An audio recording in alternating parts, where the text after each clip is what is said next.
Mechanism of urine formation, मूत्र निर्माण की क्रियाविधि। आज हम मूत्र निर्माण की क्रियाविधि का अध्ययन करेंगे। मैकेनिज्म ऑफ यूरिन फॉर्मेशन को अगर हम देखें तो इनको तीन जो स्टेप्स में आसानी से इसका अध्ययन कर सकते हैं। फर्स्ट होता है ultrafiltration, second selective absorption and third secretion. अति सूक्ष्म निस्यंदन, वर्णनात्मक अवशोषण और श्रावण, तीन चरणों के अंदर इसका आसानी से अध्ययन किया जा सकता है। फर्स्ट है अल्ट्राफिल्ट्रेशन, अति सूक्ष्म निस्यंदन। जो प्रथम जो चरण होता है उसके अंदर देखा जाता है कि रुधिर प्लाज्मा का क्या किया जाता है, निस्यंदन किया जाता है। ग्लोमेरुलस की जो केशिकाएं होती हैं वो अत्यधिक क्या होती है, पारगम्य या परमिएबल होती हैं। और ग्लोमेरुलस के अंदर रुधिर का अत्यधिक दबाव होता है और अत्यधिक दाब होने के कारण अनेक पदार्थ हैं रुधिर प्लाज्मा से निकल कर किस में आ जाते हैं, बोमन संपुट। जो बोमन संपुट है उसके गुहिका के अंदर, उसकी कैविटी के अंदर आ जाते हैं। ऐसा देखा जाता है कि 67,000 से अधिक जो मोलिकुलर वेट वाले जो पदार्थ होते हैं वो रुधिर प्लाज्मा से निस्यंदित नहीं हो पाते हैं, अर्थात वो छन नहीं पाते हैं, वो प्लाज्मा के अंदर ही रहते हैं। इन्हें मैक्रोमोलिक्यूल्स या दीर्घ कहते हैं। सामान्यतः रुधिर की कोशिकाएं में प्लाज्मा प्रोटीन्स जैसे एल्ब्यूमिन, ग्लोबुलिन आदि क्या हैं, मैक्रोमोलिक्यूल्स हैं जो कि रुधिर प्लाज्मा में रहती हैं, जो कि निस्यंदित नहीं होती हैं।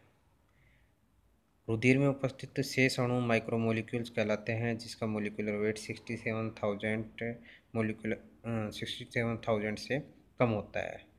ये माइक्रोमोलिक्यूल्स जैसे जल, लवण, sodium, potassium chloride, bicarbonates, glucose, amino अम्ल, यूरिया, यूरिक अम्ल आदि क्या होते हैं, माइक्रोमोलिक्यूल्स होते हैं, लघु अणु होते हैं जिनको निस्यंदित किया जाता है और ये बोमन संपुट की दोनों सतहों के मध्य उपस्थित कैविटी के अंदर पहुंच जाते हैं। इस प्रकार छनित पदार्थ को हम नेफ्रिक और ग्लोमेरुलर फिल्ट्रेट बोलते हैं। नेफ्रिक या कोशिका गुच्छीय निस्यंद बोलते हैं और इस विधि को हम क्या बोलते हैं, अल्ट्राफिल्ट्रेशन या अति सूक्ष्म निस्यंदन कहते हैं।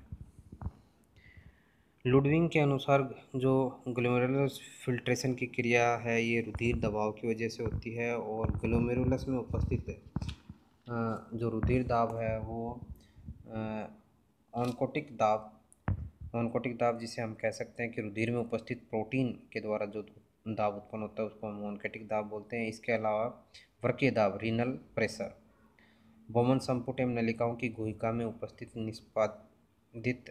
निस्यंदित पदार्थ द्वारा उत्पन्न दाब, इन दोनों पर निर्भर करता है।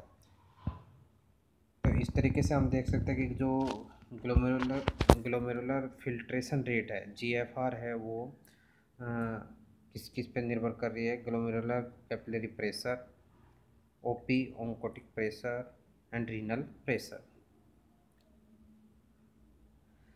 जैसा कि हमने देखा था पीछे नेफ्रॉन की स्ट्रक्चर के अंदर कि जो अफरेंट आर्टरी होती है, अभिवाहिक धमनिका होती है और जो इफरेंट आर्टरी होती है, इन दोनों के जो डायमीटर है उसमें अंतर होता है। जो अभिवाही धमनिका अफरेंट जो आर्टरी होती है उसका डायमीटर अपवाही धमनिका इफरेंट आर्टरी से क्या होता है, अधिक होता है। अर्थात ये कहें कि जो रुधिर लेके आ रही है अभिवाही धमनिका उसका व्यास अधिक होता है, जबकि रुधिर जिससे बाहर जा रहा है अपवाही धमनिका उसका व्यास कम होता है, जिसके कारण जो ग्लोमेरुलस है उसमें एक रक्त का दबाव बनता है और इस रक्त के दबाव को हम क्या बोलते हैं, ग्लोमेरुलर कैपिलरी प्रेशर कहते हैं। और ये ग्लोमेरुलर कैपिलरी प्रेशर लगभग 70 से लेकर 90 mmHg होता है। दूसरा दबाव हमने देखा कि प्लाज्मा प्रोटीन के द्वारा दबाव उत्पन्न होता है, जिसे हम OP या ऑनकोटिक प्रेशर बोलते हैं। ये लगभग 30 mmHg होता है। और इसी तरीके से बोमन संपुट एवं नलिकाओं की गुहा में उपस्थित निस्यंदित पदार्थ द्वारा उत्पन्न दाब, जिसे हम रीनल प्रेशर बोलते हैं, ये लगभग 20 mmHg होता है। तो इस तरीके से हम देख सकते हैं ग्लोमेरुलर फिल्ट्रेशन जो रेट है वो किस पे डिपेंड कर रही है, GCP, OP और RP पे। और इन जब सब की अगर वैल्यू हम रखते हैं तो ये हमें ग्लोमेरुलर जो फिल्ट्रेशन रेट जो हमें प्राप्त होती है वो 20 mmHg प्राप्त होती है। अर्थात जो ग्लोमेरुलर फिल्ट्रेशन होता है वो 20 mmHg दाब के ऊपर निर्भर करता है और इसके द्वारा ये ग्लोमेरुलर फिल्ट्रेशन संपन्न हो पाता है। नेक्स्ट है सेलेक्टिव अब्जॉर्प्शन।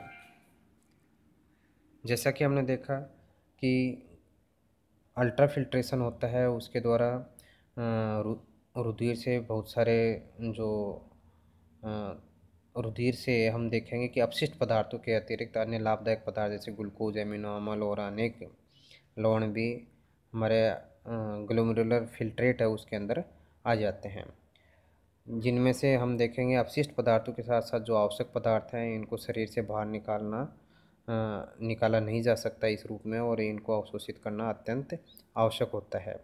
इसी तरीके से हम देखेंगे जल, जो कि अल्ट्रा फिल्ट्रेट या हमारा जो ग्लोमेरुलर फिल्ट्रेट है प्राणिशियंत है उसके अंदर बहुत अधिक मात्रा में होता है, और इस जल को अगर संपूर्ण अल्ट्रा फिल्ट्रेट को अगर या ग्लोमेरुलर फिल्ट्रेट को अगर शरीर से बाहर निकाल दिया जाए तो हमारे शरीर में डिहाइड्रेशन की सिचुएशन आ सकती है, जल की कमी आ सकती है। इसलिए जल की अत्यधिक मात्रा को भी क्या किया जाता है इसमें से अवशोषित किया जाता है। तो इस तरीके से हम देखेंगे कि जो ग्लोमेरुलर फिल्ट्रेट है उससे यूरिन बनने तक की क्रिया से पूर्व अधिकांश जो आवश्यक तत्व और जो जल है उसको क्या कर लिया जाता है, वापस से अवशोषित कर लिया जाता है, और इस क्रिया को हम क्या बोलते हैं, सेलेक्टिव अब्जॉर्प्शन बोलते हैं या वर्णनात्मक अवशोषण बोलते हैं।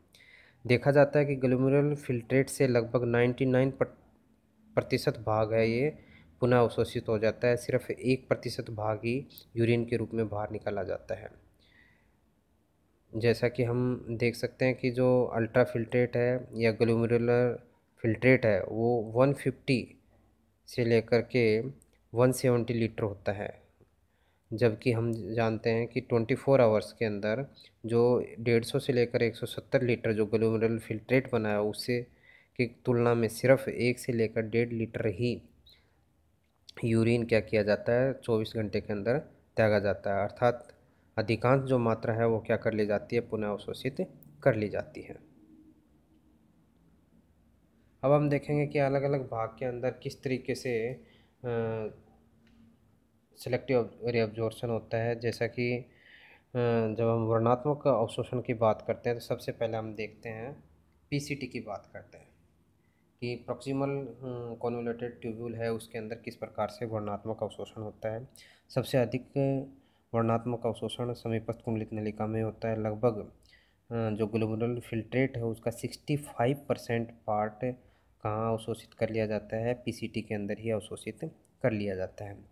और जैसा कि हम पीसीटी की पूर्व में स्ट्रक्चर देख चुके थे नेफ्रॉन के अंदर कि पीसीटी की जो सेल्स होती हैं उनके स्वतंत्र सिरे पर क्या पाए जाते हैं, सूक्ष्मांक और माइक्रोविलाई पाए जाते हैं, जिससे कि अब्जॉर्प्शन का जो सरफेस एरिया है वो बढ़ जाता है और जिसकी वजह से अत्यधिक जो यहाँ फिल्ट्रेट है उसमें से अत्यधिक मात्रा वापस से अवशोषित कर ली जाती है।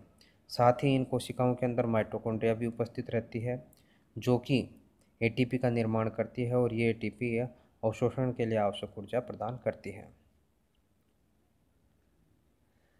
हम देखेंगे कि जो पीसीटी है प्रॉक्सिमल कॉन्वोल्यूटेड ट्यूब्यूल्स है, इसके अंदर हम देख सकते हैं ग्लूकोज है, अमीनो एसिड है, फॉस्फेट है, बाइकार्बोनेट है, सोडियम आयन है, क्लोराइड आयन, पोटेशियम आयन और जल है। इसका क्या किया जाता है, अवशोषण किया जाता है और कुछ मात्रा के अंदर यूरिया का भी अवशोषण किया जाता है, जिसमें से हम देखेंगे कि सोडियम और पोटेशियम है इसका पुनः अवशोषण है ये प्राइमरी जो एक्टिव ट्रांसपोर्ट है उसके द्वारा होता है। ग्लूकोज और एमिनो एसिड्स का पुनः अवशोषण सेकेंडरी एक्टिव ट्रांसपोर्ट के द्वारा होता है, जबकि जल का जो पुनः अवशोषण होता है वो ओस्मोसिस के द्वारा होता है। इसके अलावा क्लोराइड आयन, यूरिया और जो दूसरे सोल्यूट्स हैं उनका पुनः अवशोषण किसके द्वारा होता है, डिफ्यूजन विसरण विधि के द्वारा होता है।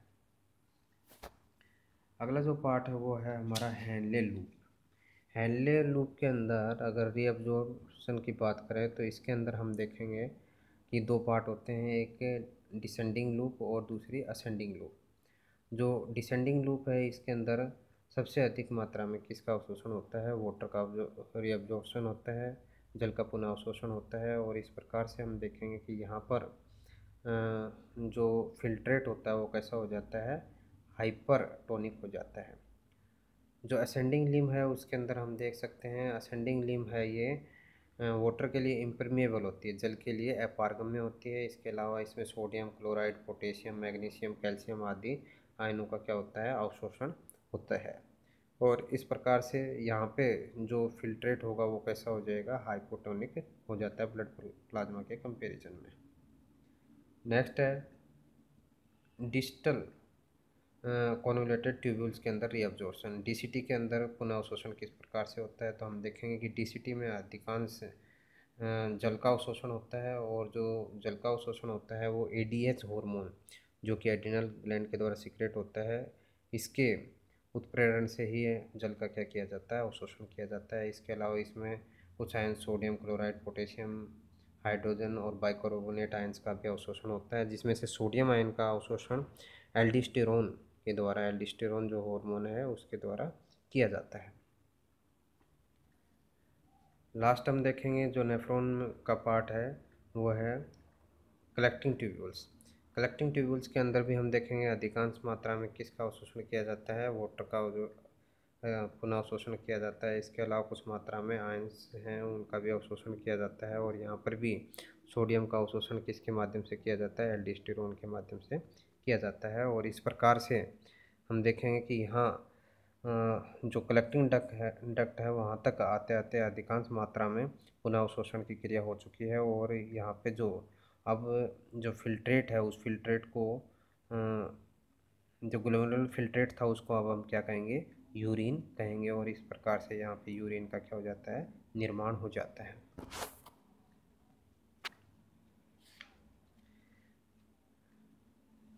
जो यूरिन फॉर्मेशन है उसका जो अंतिम स्टेप है वो है सिक्रेशन, स्रावण। वृकीय जो निस्यंदन के दूरस्थ जो कुंडलित भाग में पहुंचने पर रुधिर में उपस्थित कुछ पदार्थ हैं वृकीय नलिकाओं की कोशिकाओं द्वारा इसमें स्रावित किए जाते हैं। और ये पदार्थ ऐसे होते हैं जो जो हमारी केशिका गुच्छ की धमनिकाओं से ग्लोमेरुलर फिल्ट्रेट में छनकर नहीं आ पाते हैं और रुधिर में ही रह जाते हैं। इस प्रकार रुधिर में उपस्थित अपशिष्ट पदार्थों को वृकीय निस्यंद में स्रावित करने की क्रिया क्या कहलाती है, स्रावण या सिक्रेशन कहलाती है। इस क्रिया के कारण शरीर में होमियोस्टेसिस सिस्टम, समस्थैतिक तंत्र स्तर बना रहता है।